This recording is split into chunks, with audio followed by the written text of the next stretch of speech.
Agora com Fernando, tudo é alegria e felicidade. Muito obrigado pela audiência. Amigo ouvinte, é um privilégio.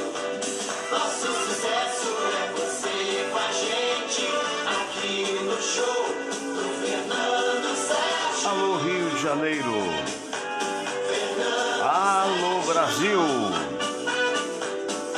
alô mundo inteiro. Parou tudo, eu estou estressado, parou, tipo, não volta, foi difícil, parou. Ê, Pato, Nossa, eu estou estressado hoje, meu Deus do céu, muito calor, e, poxa, não dá nem pra ir na praia. que mané praia é esse, Pato? É isso mesmo, eu quero mandar um abraço a todos os meus fãs, e chega, tá bom de bom tamanho, bom programa, Pois é, esse é o Pato, né? E na verdade ele é um brincalhão, né? Mas meu Deus do céu, vamos nós começar o programa do dia de hoje, né? Mandando um abraço a todos vocês que estão em sintonia com a gente. Alô, Denise Guzmán Silva, um abração. Alô, Luiz Henrique Oliveira, outro abraço. Pois é, e a polêmica foi lançada, né? Foi lá em Brasília, a coisa está pegando fogo desde ontem. Ainda ontem eu estava fazendo aqui o meu programa e, na verdade, o meu filho Serginho, lá de Niterói, olha, o Faquinha acaba de permitir que o processo do Lula seja transferido, quer dizer, comece do zero por parte de Brasília. E eu disse muita calma nessa hora, né? Porque essa altura toda a situação agora envolvendo o ministro Fachin, mais também Lula, os bolsonaristas, os esquerdistas, os direitistas, vai virar realmente um caldeirão, já está virando um caldeirão efervescente. Vamos ver essa matéria para que a gente entenda melhor exatamente o que esse ministro aí fez. E depois, evidentemente, a gente vai opinar e você vai tirar as suas conclusões. Decidiu nesta segunda-feira que processos da Operação Lava Jato contra o ex-presidente Lula não deveriam ter sido julgados na Justiça do Paraná. Com isso, o ministro anulou todas as decisões processuais tomadas contra o petista na 13ª Vara de Curitiba, que era comandada pelo ex-juiz Sérgio Moro. A decisão, na prática, derruba as condenações nos casos Triplex do Guarujá e Sítio de Atibaia, o que permite que Lula dispute a eleição novamente. A decisão de Fachin, porém, pode ser revertida pela segunda turma do STF. Sou Mariana Schreiber, repórter da BBC News Brasil aqui em Brasília, e nesse vídeo eu vou explicar o que acontece agora em 3 pontos. Primeiro, Lula pode disputar a eleição de 2022? Segundo, o que acontece com os processos contra Lula? E terceiro, quais os argumentos de Fachin para anular as condenações? Iniciando o primeiro ponto. Lula não pôde disputar a eleição de 2018 porque foi condenado em segunda instância no caso do Triplex do Guarujá, em que ele é acusado de ter recebido propina de uma empreiteira que tinha sido ilegalmente beneficiada com contratos da Petrobras e de outros órgãos públicos. O petista nega as acusações e diz que foi perseguido pela Operação Lava Jato e pelo ex-juiz Sérgio Moro. Como as condenações foram anuladas, Lula poderá disputar a eleição presidencial de 2022, desde que até lá ele não sofra novas condenações em segunda instância. Vamos entrar então no segundo ponto do vídeo. O que acontece com os processos contra Lula? Fachin determinou que os processos contra o petista devem ser julgados na Justiça Federal do Distrito Federal, ou seja, aqui em Brasília. Isso significa que os processos anulados em Curitiba terão que ser refeitos desde o início. Ou seja, o Ministério Público Federal de Brasília terá que refazer a investigação e apresentar nova denúncia criminal contra o petista. O juiz sorteado para o caso terá então que analisar se abre ou não um novo processo criminal. Apenas ao final desse novo processo, ele julgará se Lula é culpado ou inocente. Se Lula for novamente condenado, ele só ficará impedido de disputar a presidência em 2022 se o resultado for confirmado pelo Tribunal Federal da Primeira Região antes da eleição, ou seja, se ele for condenado em segunda instância. Outra possibilidade é ele ser condenado em segunda instância em outros processos que Lula já enfrenta fora de Curitiba. Em um deles, por exemplo, o petista é acusado de ter recebido propina da Odebrecht em forma de doação eleitoral, o que ele nega. Não é possível saber o quão rápido os processos contra Lula andarão na Justiça do Distrito Federal. Segundo o professor de Direito Penal da FGV, Davi Tangerino, parte das provas produzidas pela Operação Lava Jato podem eventualmente ser revalidadas pelo juiz do caso em Brasília, mas isso pode dar espaço para recursos da defesa questionando essa validação.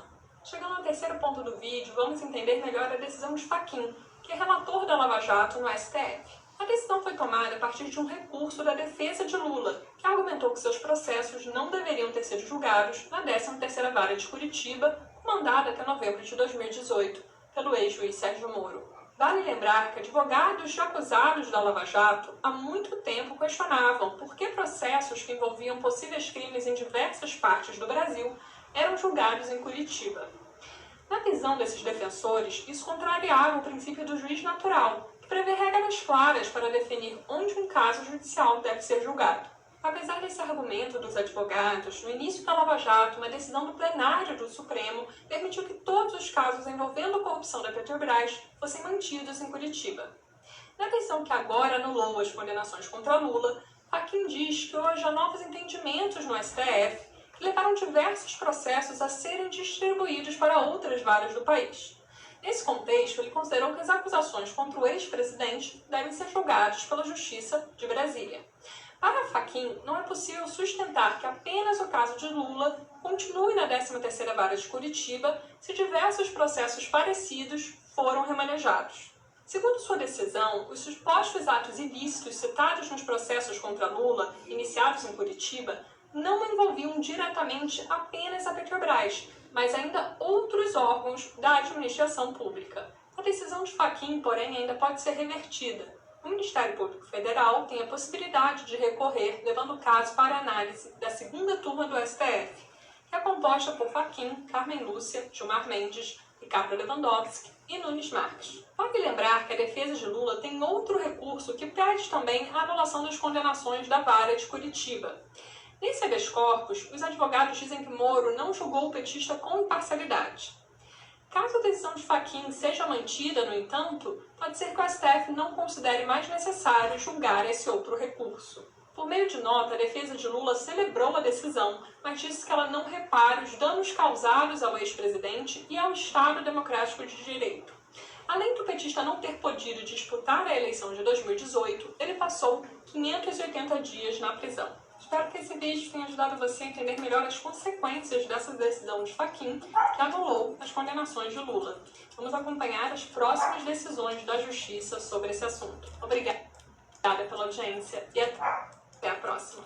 Pois é, a Mariana Schreiber, da BBC News, né? BBC News, que é, sem dúvida alguma, a grande empresa de comunicação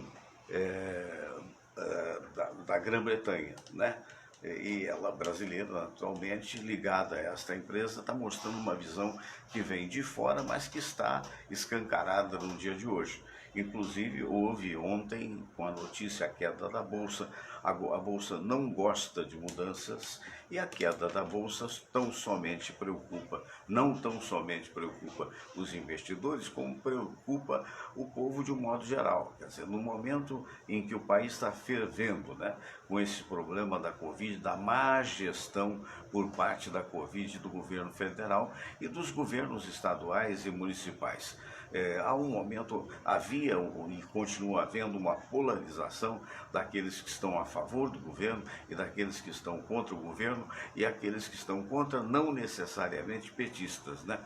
E então isso é uma coisa, penso que a médio prazo é muito ruim para o país, né? Porque o ideal seria a normalização das relações e, claro, cada um com a sua opinião, cada um com a sua visão de mundo, né?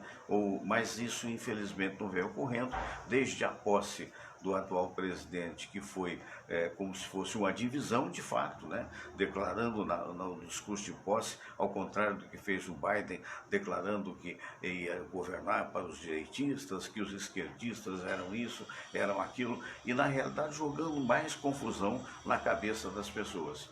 E isso, de uma certa forma, impedindo a união do país, como de fato impediu com relação a essa situação caótica que nós temos hoje com relação à Covid.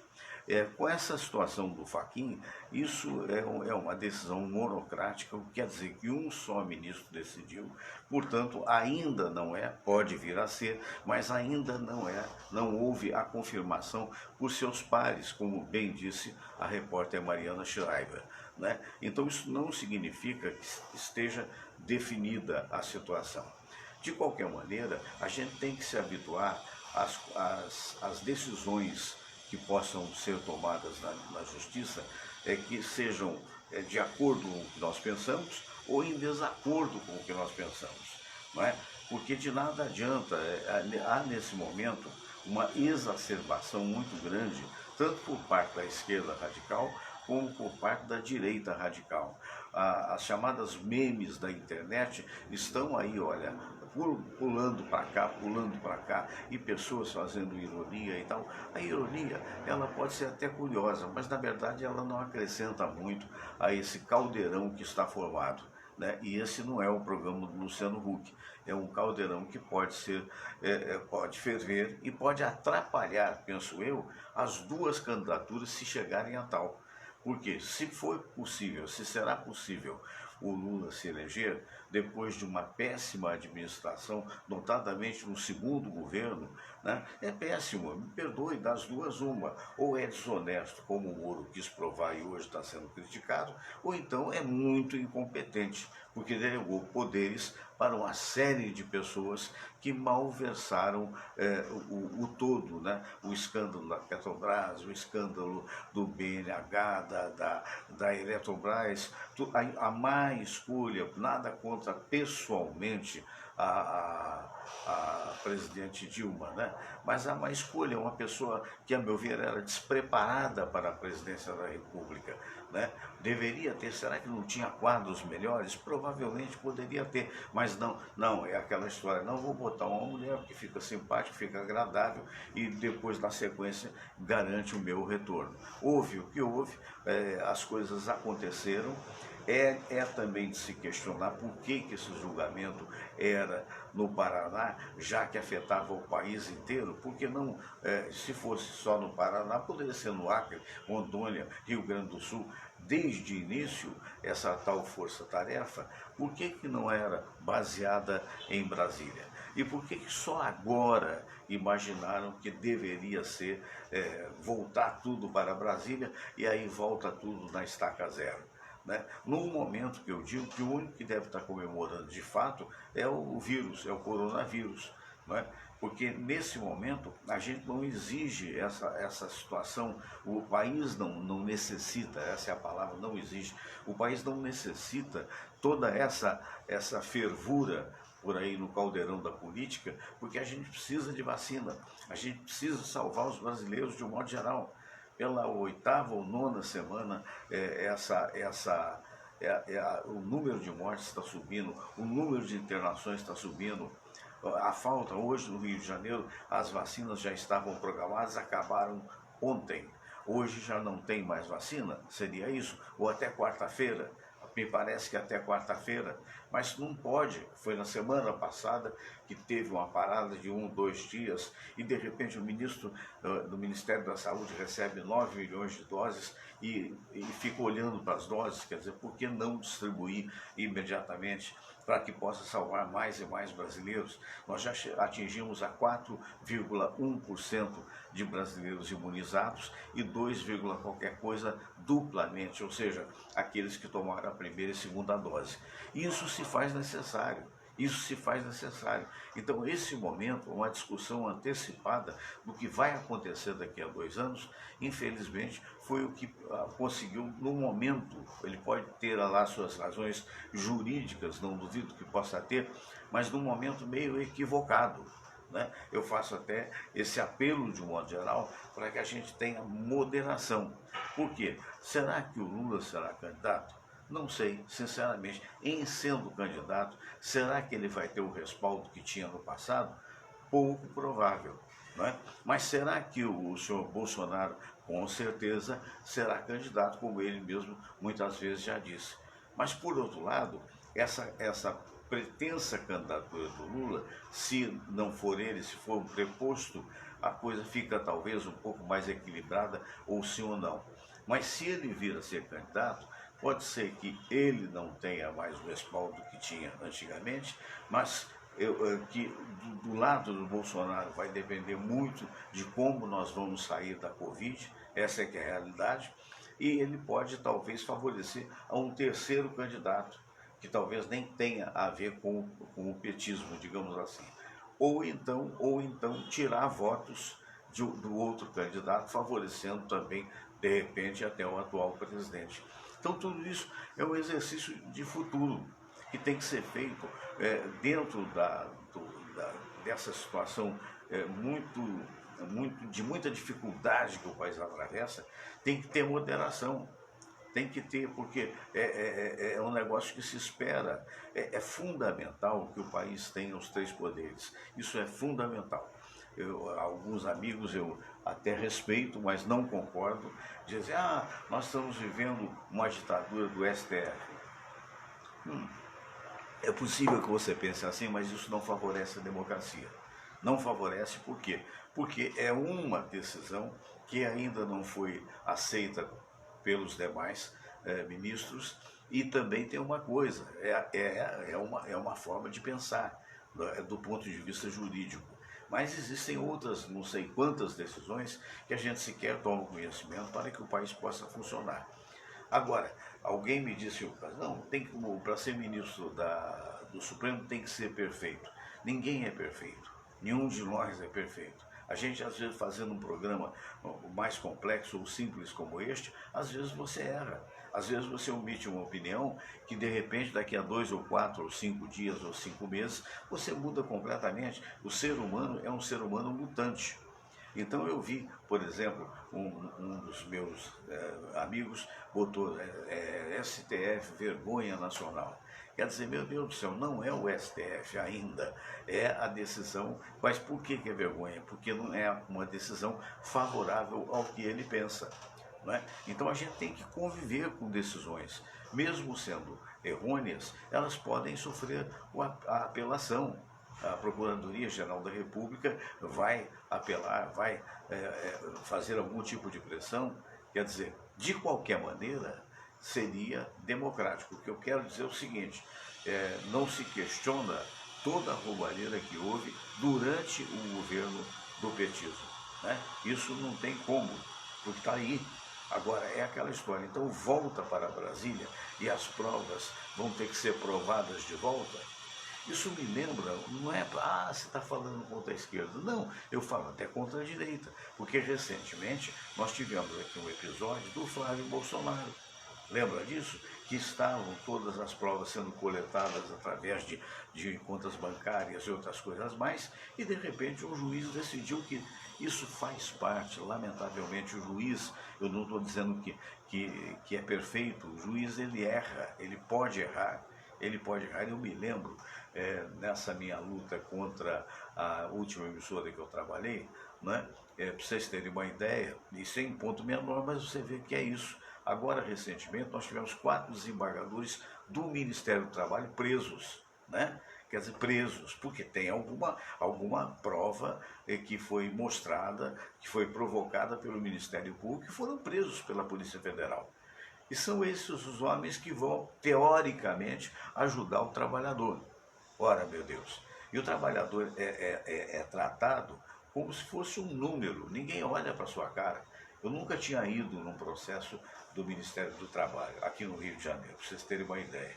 Então, eu naturalmente, assinei contrato com um advogado meu para poder me defender, essa coisa toda. Por quê? Porque eu tinha trabalhado 20 e poucos anos na Rádio Tupi do Rio de Janeiro, e tudo foi muito bom. Na época do diretor Alfredo Raimundo foi excepcional, tudo ia bem, você sempre ganha, todos os funcionários ganhavam em dia e tal. Quando eles cismaram de mudar para da Rua do Livramento, onde o prédio era próprio, venderam aquele prédio e mudaram para São Cristóvão, a coisa mudou.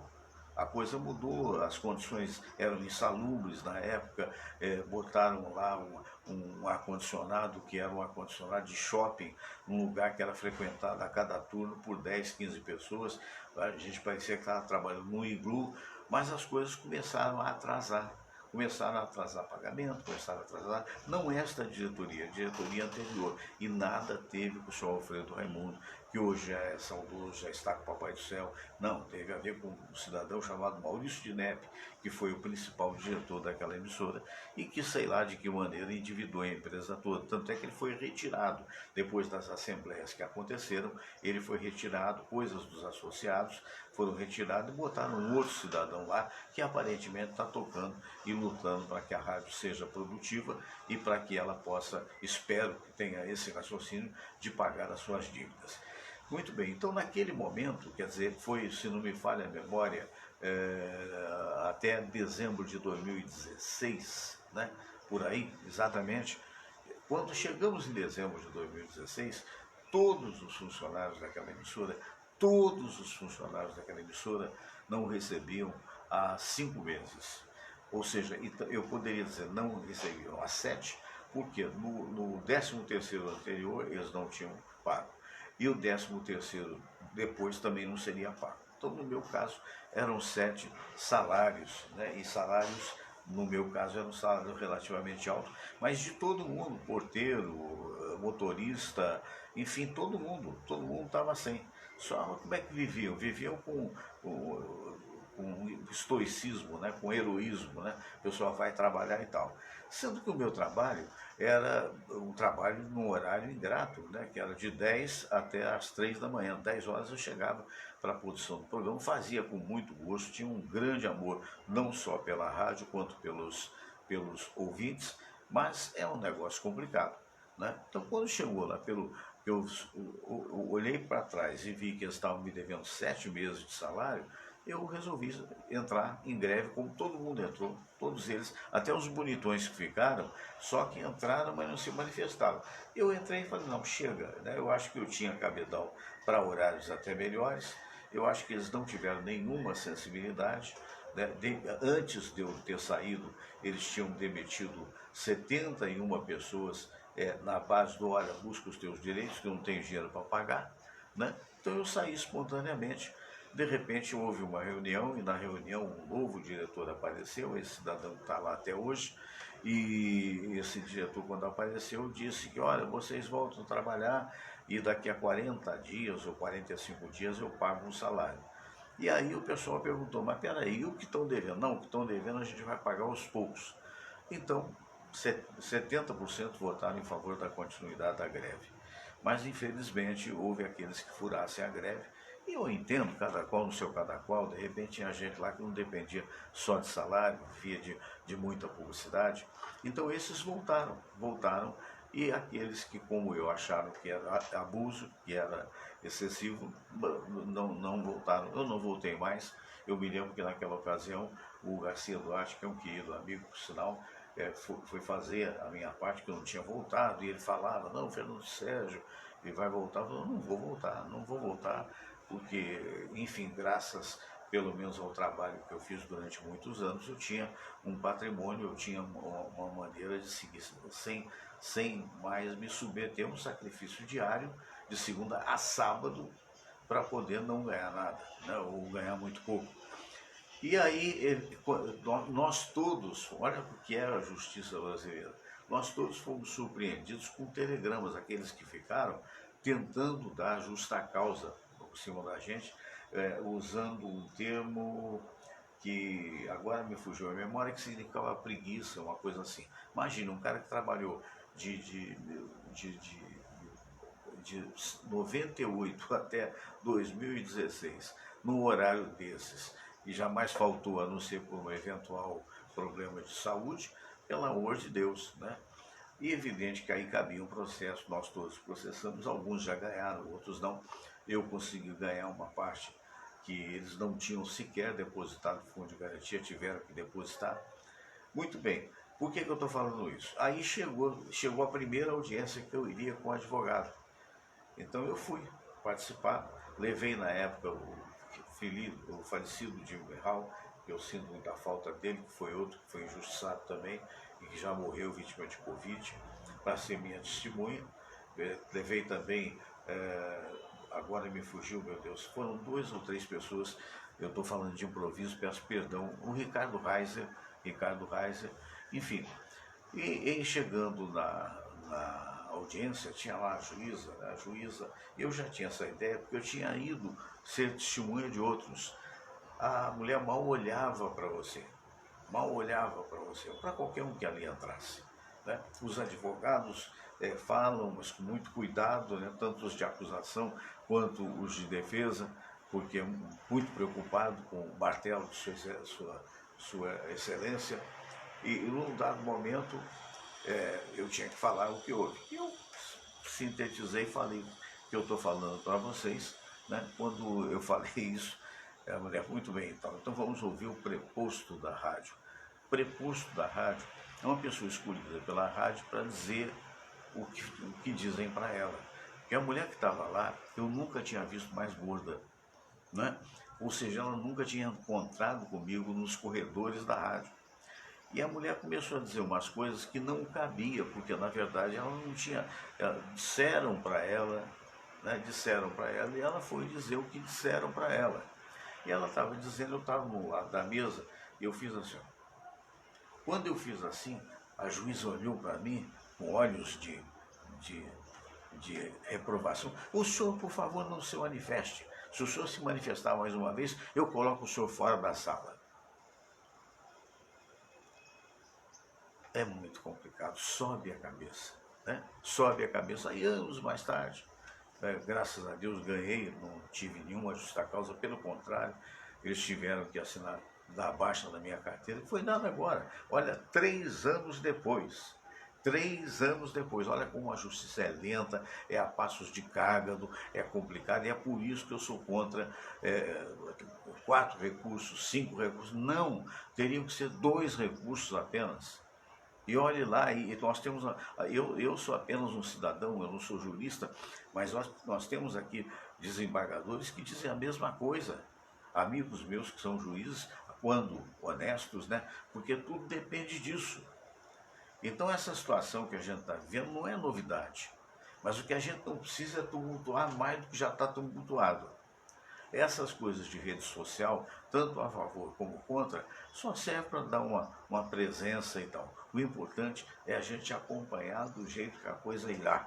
E esperemos que todos os governantes que daqui para frente, que doravante forem eleitos, acertem um pouco mais e façam com que o sofrido povo seja um pouco melhor.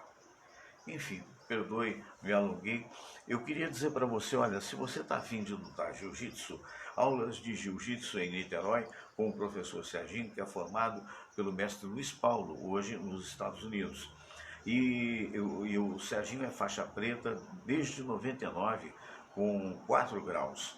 Aulas particulares e em grupos de 4 por conta da pandemia, na Mansão Girassol, que fica em Santa Rosa, na rua Martins Torres, em Santa Rosa, todo mundo sabe, mas se você quiser saber informação, o telefone daí de Niterói é 979-618-071,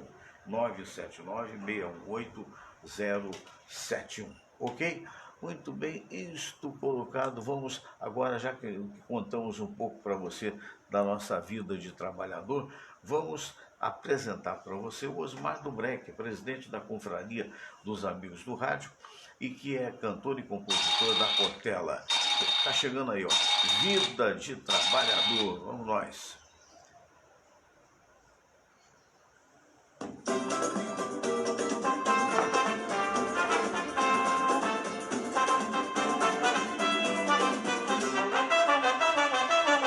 Todo dia sempre a mesma coisa, todo dia eu faço tudo igual. Levanto, lavo o rosto, escovo os dentes e tomo café, e pego o metrô até a central.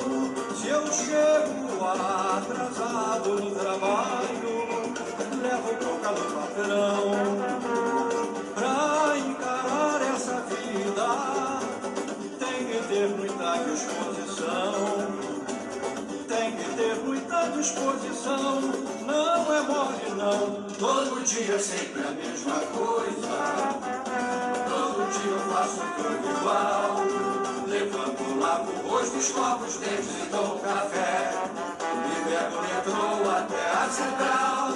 Se eu chego atrasado no trabalho, levo bronca do patrão. Pra encarar essa vida, tem que ter muita disposição.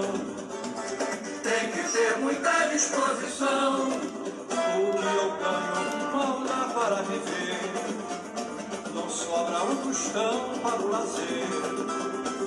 Já não sei mais o que faço pra me livrar dessa situação. A pior coisa da vida é trabalhar pra enriquecer o patrão. Mas um dia eu acerto numa loteria, aí então minha rotina vai mudar. Enquanto isso não acontece, o meu patrão eu tenho que aturar. Lá vou eu trabalhar.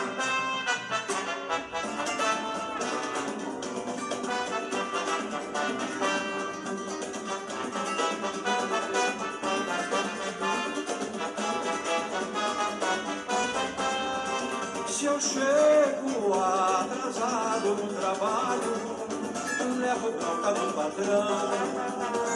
Pra encarar essa vida, tem que ter muita disposição.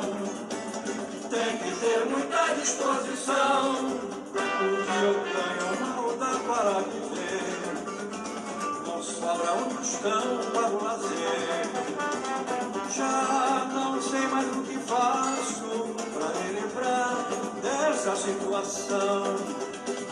A pior coisa da vida é trabalhar pra enriquecer o patrão. Mas um dia eu acerto numa loteria, aí então minha rotina vai mudar. Enquanto isso não acontece, o meu patrão eu tenho que aturar. Lá vou eu trabalhar. Pois é, minha gente, então tivemos aí o nosso amigo, né, nosso querido amigo Osmar do Breck, presidente da Confraria do Rádio, né, num trabalho muito bonito, muito legal mesmo, né? A vida de trabalhador. Pois é, minha gente, olha, eu vou trazer aqui para vocês agora, deixa eu ver o Alexa Ayala, perdão, Alex Atala é um dos maiores chefes do Brasil, né? Chefe de cozinha, evidentemente. Ele vai trazer uma receita de carne de sol. E é importante você que é dona de casa, de repente, anotar aí essa receita da carne de sol, e eu recomendo o Você site quer ter um do lucro Ayala. considerável Primeiro tem com uma uma ação? mensagem. Então, que tal começar com aquela que vem sendo considerada a ação mais barata do mundo hoje? Uma ação brasileira. Meu nome é Max Von, sou analista de ações há quase 20 anos. Recentemente, uma das ações que eu recomendei para os meus leitores bateu 1.102% de valorização. Isso é o mesmo que multiplicar o seu dinheiro por 12 vezes. Se você colocou R$200, tirou R$2.400. Ou se colocou R$5.000, tirou 60 mil. Essa já foi a minha principal recomendação, mas agora eu quero te apresentar uma nova oportunidade.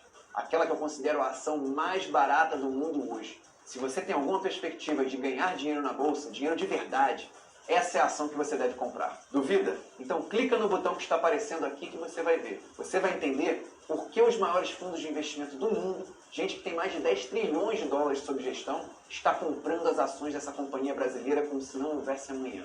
Você vai saber qual é essa empresa brasileira, por que ela pode pagar um dividendo muito forte para quem tiver suas ações e como você pode começar a ganhar dinheiro com isso a partir de um investimento de R$100. Uma das coisas mais incríveis da cozinha brasileira, uma tradição da cozinha brasileira, eles chamam de carne de sol, carne serenada.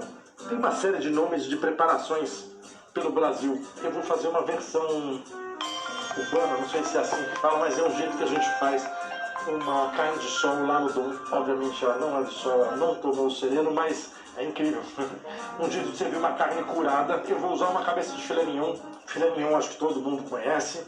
não precisa ser filé mignon, pode ser uma carne, quanto mais macia for a carne, melhor. Para essa preparação eu gosto muito. Eu não vou fazer a carne inteira, eu vou tirar um pedaço. Eu vou tirar quase que a metade da cabeça do filé mignon, vou deixar uns pedaços mais compridinhos assim. E aí vou pegar e vou colocar aqui em cima da minha tábua um plano de trabalho, mas eu vou botar uma assadeira, mas não precisa ser assadeira, pode ser uma bacia, pode ser o que você tiver em casa, melhor.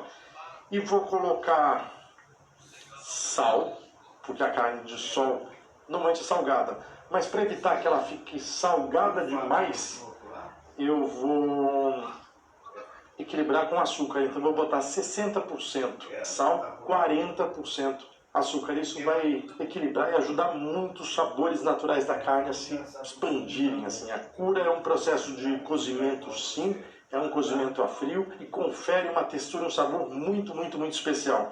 Vamos lá, vou botar aqui, então vou colocar. Vou fazer com bastante, mas é mais para demonstrar. Eu tenho aqui 50 gramas de açúcar, 60 gramas de sal.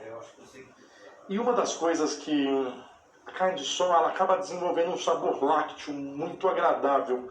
E para adiantar, para reforçar isso, eu vou pegar 100 gramas de leite em pó, né? E vou misturar tudo, ó. Vou misturar bem misturadinho.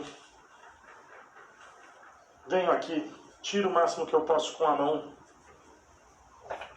Misturo tudo de novo para garantir que está bem misturadinho. Volto a empanar. Vou deixar empanado por umas 4 horas mais ou menos. Passado esse tempo, eu vou começar a cura de verdade. Então o que está acontecendo aqui? O sal vai começar a desidratar a carne. Os sucos da carne vão umedecer o leite em pó e o açúcar, que vão reter essa umidade, e aí sim começar o processo realmente de cura. Esse processo demora 2 dias na geladeira. Vamos dizer que passou 4 horas, ok? Eu vou pegar um papel desses absorventes de cozinha, ou então um pano seco limpo. Eu gosto de usar muito aquele tipo de Perfex. Sabe aquele pano de tecido, falso tecido? Então eu vou tirar mais uma vez o excesso. Vou colocar no papel, vou enrolar. Ok? Só assim, ó, deixa enroladinho. Por que é que eu faço isso? Porque o papel vai absorver o excesso de umidade e ajudar no processo de cura. Eu vou pegar aqui um papel filme, vou colocar no meu plano de trabalho. Vou tirando um pouquinho do plástico, coloco um pedacinho desses aqui dentro, posso até dobrar para ficar menorzinho, enrolo, corto e vou guardar 2 dias na geladeira. Faz de conta que passaram 2 dias, ok? E aí eu vou pegar e vou abrir. E a carne ficou desse jeito aqui. Ficou com um cheiro muito especial. Esse processo todo desenvolve um sabor muito lácteo, que combina perfeitamente com a carne de sol, que normalmente vai ser grelhada. E hoje eu não vou fazer ela grelhada. Você pode até colocar ela, por exemplo, aqui desse jeito na churrasqueira e fica incrível. Mas hoje eu vou fazer tipo um carpaccio. Vou pegar uma faca filetadeira, uma faca mais fina, vou partir ao meio.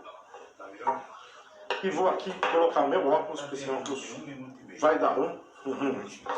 E vou tentar cortar fatias bem fininhas, Essa aqui é a primeira, então vou descartar ela. Vou descartar. Quer ver como eu descarto? Agora sim. Agora valendo, eu vou tirar a faquinha. Porções bem fininhas e vou ajeitando aqui na minha tábua. O gosto dessa carne é sensacional. De alguma maneira ela não fica salgada demais, ao contrário, dá até para servir com sal, e eu vou servir ela com sal. Ela tem essa coisa, um leve doçor, muito leve, do açúcar, e a presença do leite em pó, esse lácteo, fica sensacional.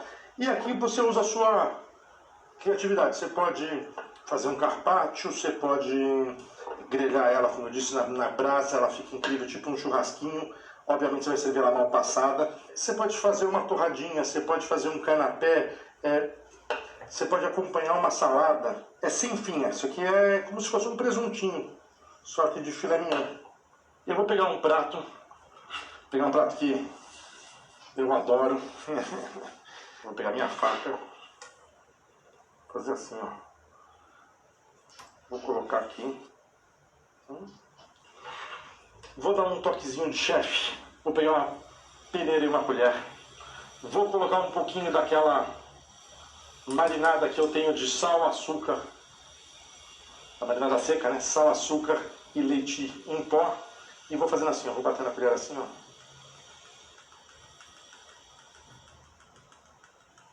Eu sempre falo que aqui no canal eu cozinho que nem eu cozinho na minha casa. Hoje foi um pouquinho mentiroso aqui, tá mais parecido com o que eu cozinho no restaurante, tá? Mas é tão simplesinho que dá pra fazer em casa.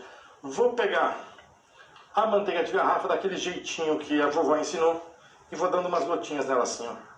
Porque é uma delícia aquela raspadinha de limão por cima. Posso servir só assim, posso colocar uma salada. Dentro dessas possibilidades de salada, eu posso colocar uma rúcula, eu posso colocar um alface, eu posso colocar folhas verdes, eu posso... Tem uma coisa que eu adoro, que é pegar a couve bem fresquinha, bem fininha, cortar ela bem fininha, não coloco azeite, coloco só sal e limão e coloco aqui do lado, tá pronto. Se você prefere tentar essa receita só passadinha numa frigideira ou preferencialmente na churrasqueira, 2 dias serve e tá pronto. Se você quer guardar por alguns dias, vamos falar que 10 dias, máximo 15, mas dá até 10 dias, tá ótimo, perfeito para fazer qualquer uma das preparações. Eu quis muito compartilhar essa receita aqui no canal, apesar de não ser uma receita exatamente caseira, mas pela simplicidade, pela delícia, pelo quanto rende, pelo custo ótimo, pela facilidade, enfim, essa é uma receita que não é cozinha de casa, mas merecia estar aqui. Muito bem, esse é o grande chefe Alex Agala, né? Nosso abraço. Olha, quase que caiu aqui o celular que eu vou colocar, mas são coisas que acontecem. O troço estava meio bambo aqui, né? Muito bem, agora vamos ver se estou aqui já com o nosso querido amigo, o grande médico, o Dr. Cícero Munhoz, que nós vamos ver agora. Vocês não viram, mas realmente por pouco que esse celular, onde está a imagem dele, por pouco que não caiu, o apoio dele estava desparafusado. Mas o que não está desparafusado nem sou eu, nem é o Dr. Munhoz. Dr. Munhoz, boa tarde, prazer em recebê-lo. Boa tarde, meu amigo Fernando, nossos internautas. Eu também, um grande prazer estar com vocês. Poxa, o prazer é todo nosso. Doutor Munhoz, o nosso querido amigo Dr. Munhoz tem acompanhado, né, ao longo todos os esforços, de um modo geral, das nossas autoridades, tanto do Ministério da Saúde, como também dos secretários de Saúde, no sentido da diminuição, né, evidentemente, desses números apavorantes que estão acontecendo, né? Nunca houve um índice tão grande quanto das últimas semanas com relação à Covid, mas pelo menos hoje nós temos 4,2% da população vacinadas e temos a perspectiva de novas vacinas. A primeira pergunta tem a ver com essa multiplicidade de vacinas, né? Nós temos aqui no AstraZeneca, nós temos a Coronavac, não é? Está em estudos a possibilidade da vinda da Sputnik, né? De uma vacina também, me parece, da Índia, né? Essa pergunta veio da Maria José, que é sua vizinha, mora em Jacarepaguá. A Maria José, sabedora que hoje é o dia que o Dr. Munhoz vem, ela me pergunta se pode haver essa multiplicidade de vacina, se isso, de alguma forma, não pode trazer uma certa insegurança, porque um parente vacinou com a vacina A e o outro vacinou com a vacina B. Então, ela pede esse esclarecimento e eu tive a oportunidade de guardar aqui no caderninho a pergunta dela. E então tá aí, vamos responder a Maria José de Jacarepaguá, do tanque. Fernando, não, a dúvida dela, eu até entendo, né?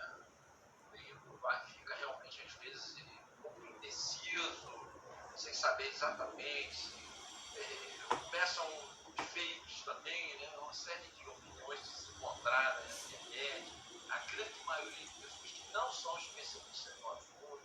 Pois e é. acaba confundindo a cabeça das pessoas. Eu diria para elas o seguinte: as vacinas, tem vários fabricantes, não é só a vacina.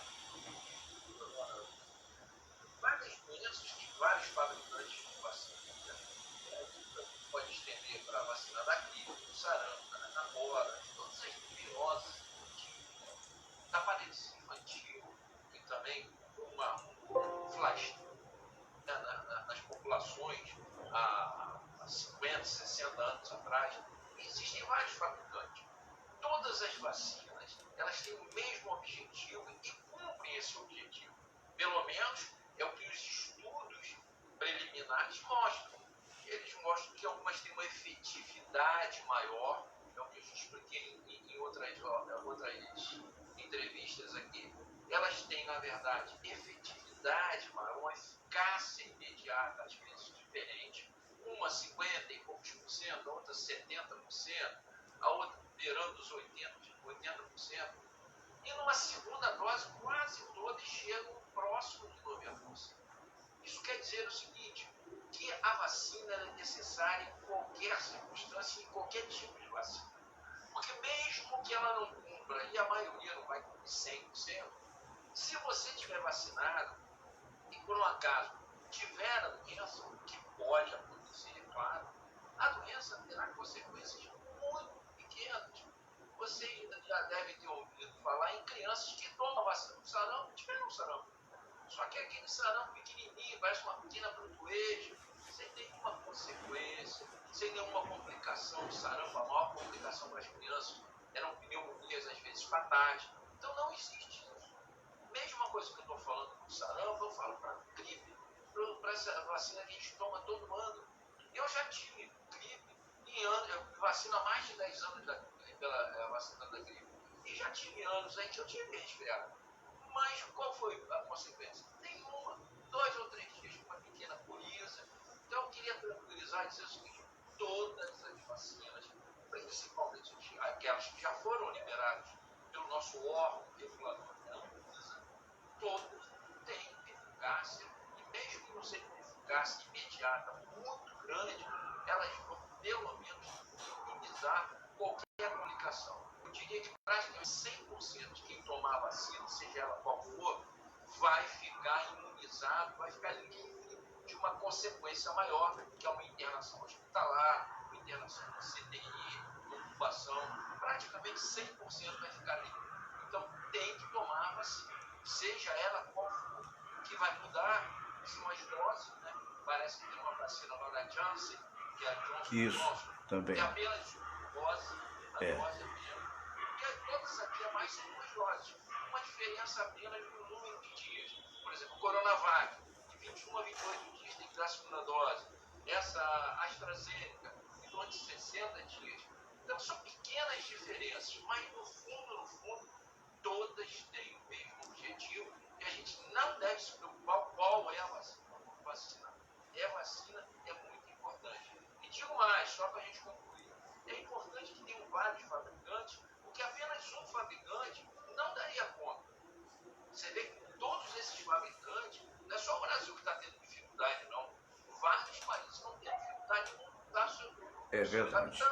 É verdade. Então, apenas se fosse um só, como é que a gente fica aí? Seria muito mais complicado do que está sendo. Agora, doutor Munhoz, antes eu quero dizer que a Alice, que está nos vendo, Alice Alves, ela está dando boa tarde, dizendo: olha, por favor, estamos sem água há 15 dias aqui na rua Beni, na Ilha do Governador. Socorro, Fernando Sérgio. Vamos tentar entrar em contato, né, com a SEDAI. É um absurdo realmente com esse calor que tem feito, né? Não chove e as pessoas sem água na rua Beni. Mas há uma outra pergunta recorrente também, porque, por exemplo, a minha sogra, dou um exemplo, minha sogra tem 91 anos, aliás, ontem ela até apareceu, foi Dia da Mulher, ela participou do programa, graças a Deus também de saúde, e tomou a vacina, as 2 doses, né, sem o menor problema. Agora está chegando a vacina que se chama vacina dos idosos, dos velhinhos, né, que pode, sem problema, a pessoa tomar uma dose da vacina anti-Covid e também tomar uma semana ou 2 depois a vacina contra a gripe, doutor?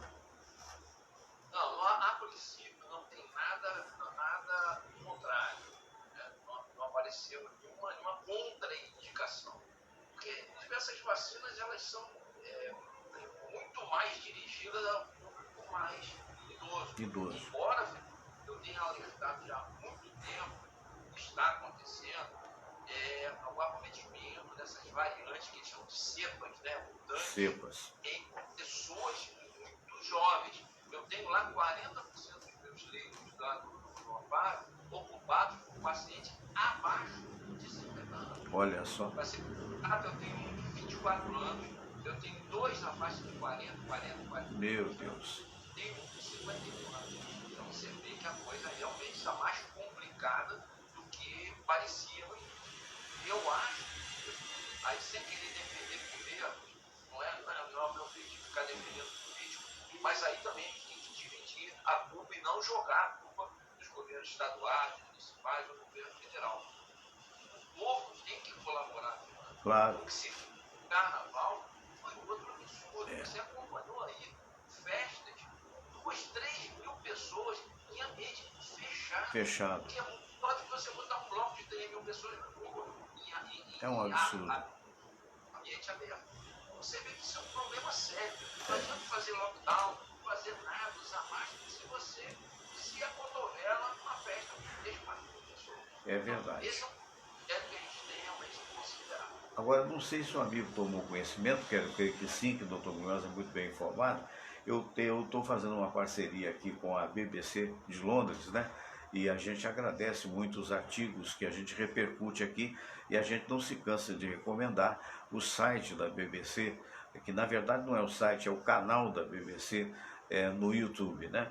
E ainda ontem a reportagem da Natália Passarinho, que é uma repórter excepcional, novinha ainda, e ela estava dizendo desse novo fato, né, como medicamento que está surgindo em Israel, que o pessoal até é meio zomba, dizendo que é spray, mas na verdade não é spray, é de inalar, né? É um medicamento novo de inalar e, segundo as primeiras pesquisas, ele teve o resultado de 100% com aqueles que estão, digamos assim, infectados ou mesmo que estão nas UTIs. E eu soube até que uma delegação do Ministério da Saúde está para ir lá em loco, porque é um outro fator importante, né? Por enquanto, me corrija se eu estiver errado, por enquanto nós só temos as vacinas, né? Para valer mesmo. Agora, esse medicamento, ele é capaz de, segundo o que dizem, e faltam ainda alguns testes e tal, ele seria capaz de prevenir e necessariamente acabar com a infecção antes dela chegar a um estágio maior. É uma palavra de esperança essa? Fernando, esses estudos de Israel, eles já vêm há alguns meses, desde o ano passado, e é o que eu digo sempre, são estudos, a gente não tem como comprovar cientificamente Sim. que vai uma substância que vai resolver o problema, mas os primeiros resultados são bastante promissores. Parece que a coisa, esse tipo de medicação tem realmente tido um excelente resultado lá em Israel. E o pessoal às vezes fica admirado porque a inalação, os medicamentos com inalação, eles são muito absorvidos. Por quê? Essa parte interna do nariz, das fossas nasais, eles têm muitos vasos sanguíneos. Ah, é? Então, quando você tem inalação, você absorve uma quantidade enorme de medicamento. Então, Entendo. não é uma via diferente, menor que as outras, não. É uma via muito eficaz. E eles partiram para isso. Você está com aquela máscara, faz uma nebulização e a pessoa respira aquilo e aproveita praticamente 100% da substância que está sendo administrada. Na verdade, só o tempo que vai trazer finalmente as comprovações científicas. Eu sempre que me perguntam da ivermectina, da hidroxicloroquina, da nitazoxanida e outros mais. Comprovação científica mesmo, aí a gente ainda não tem. Alguns falam a favor, outros dizem que nada, não tem efeito nenhum.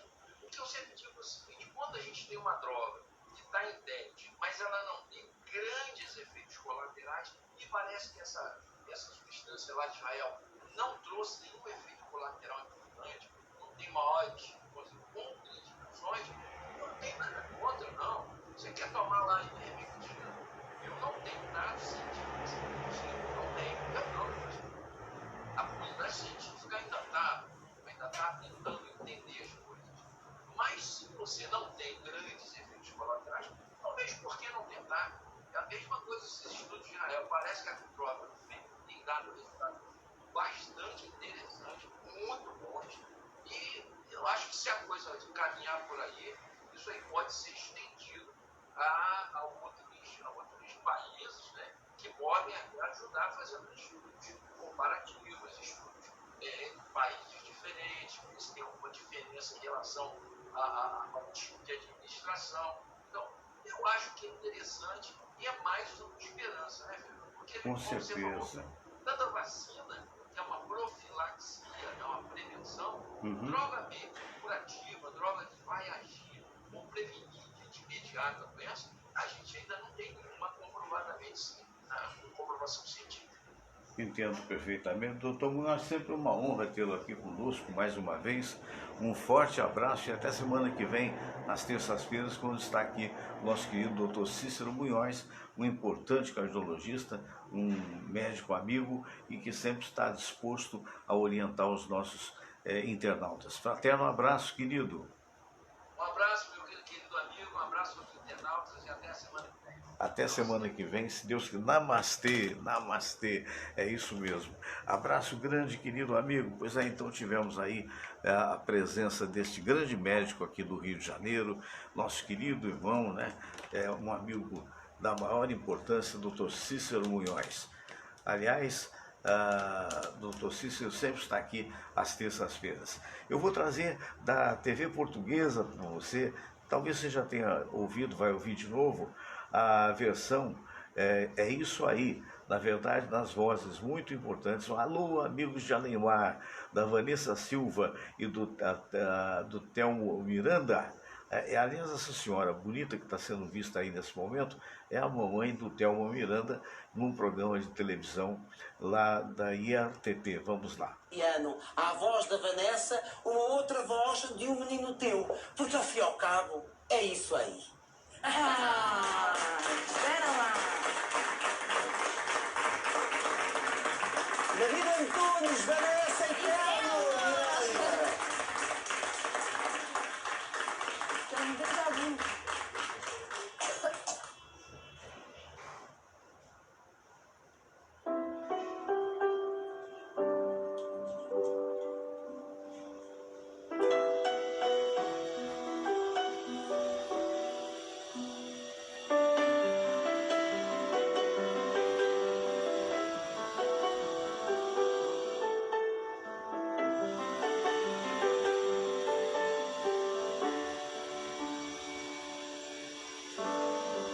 Isso aí, como a gente achou que ia ser a vida tão simples e boa, quase sempre.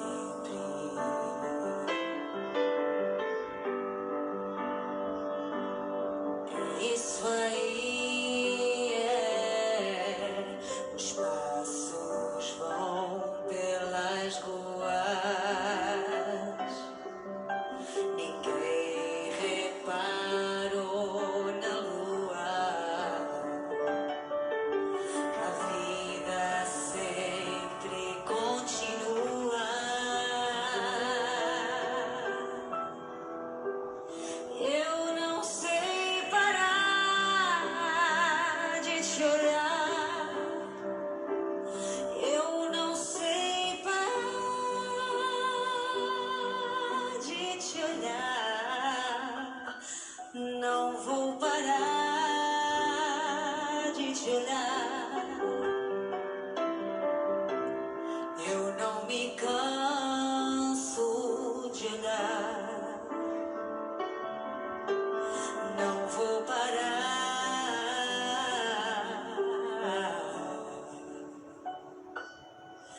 de te olhar.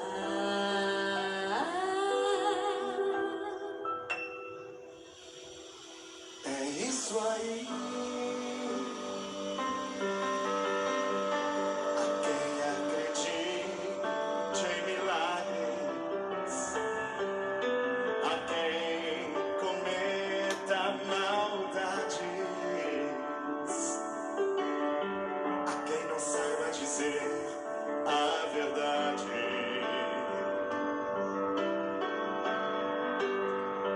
É isso aí. Um vendedor de flores ensinar seus filhos a escolher seus amores.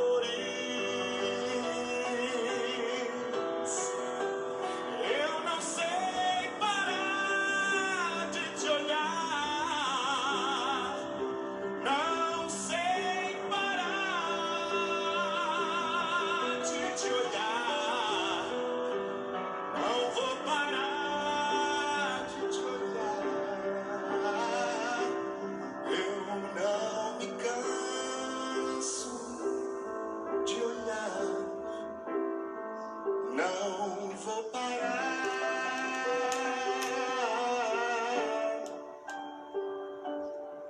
de te olhar. Eu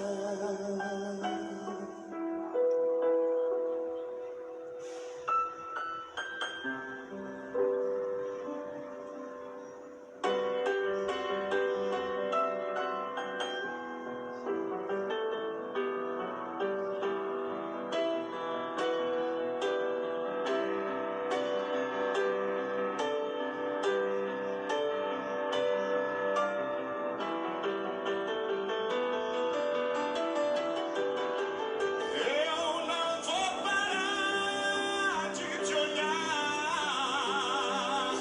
Não vou parar de te olhar.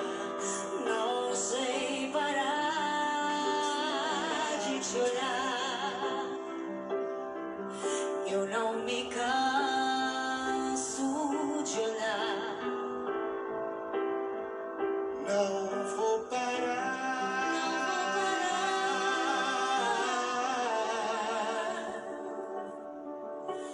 de te olhar.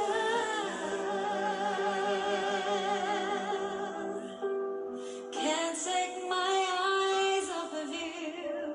Não vou parar de te olhar. I can't take my eyes. Não vou parar. Eu não me canso de olhar. Eu não me canso de olhar. Não vou parar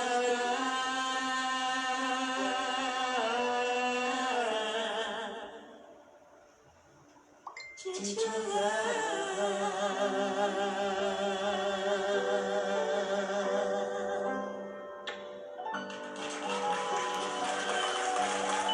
Agradecendo aos nossos irmãos portugueses, né? Esse belo trabalho, sem dúvida, né? Não vamos parar mesmo de olhar, né? Do programa Você na TV, lá de Portugal, o nosso abraço, o nosso carinho, espero que você tenha gostado.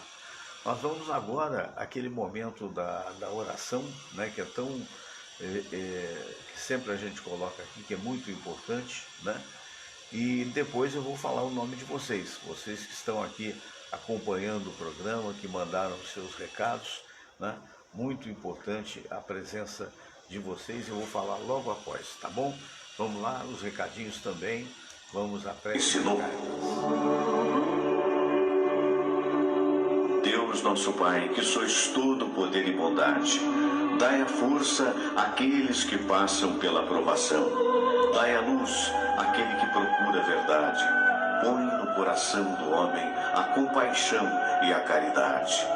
Deus, dai ao viajor a estrela guia, ao aflito a consolação, ao doente o repouso. Pai, dai ao culpado o arrependimento, ao espírito a verdade, à criança o guia, ao órfão o pai.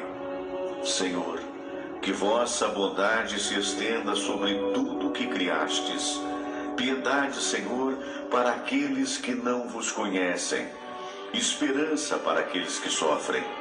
Que a vossa bondade permita aos Espíritos Consoladores derramarem por toda parte a paz, a esperança e a fé. Deus, um raio, uma faísca do vosso amor pode iluminar a terra. Deixai-nos beber nas fontes dessa bondade fecunda e infinita, e todas as lágrimas secarão, todas as dores se acalmarão. Um só coração, um só pensamento subirá até vós, como um grito de reconhecimento e de amor. Como Moisés sobre a montanha, nós vos esperamos com os braços abertos, ó bondade, ó beleza, ó perfeição. E queremos de alguma forma alcançar a vossa misericórdia. Deus, dai-nos a força de ajudar o progresso a fim de subirmos até vós. Dai-nos a caridade pura, dai-nos a fé e a razão, dai-nos a simplicidade que fará de nossas almas o espelho onde há de se refletir a vossa santa imagem.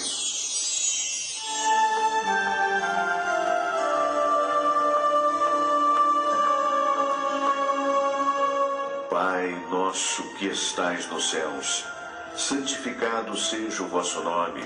Venha a nós o vosso reino, seja feita a vossa vontade, assim na terra como no céu. O pão nosso de cada dia nos dai hoje.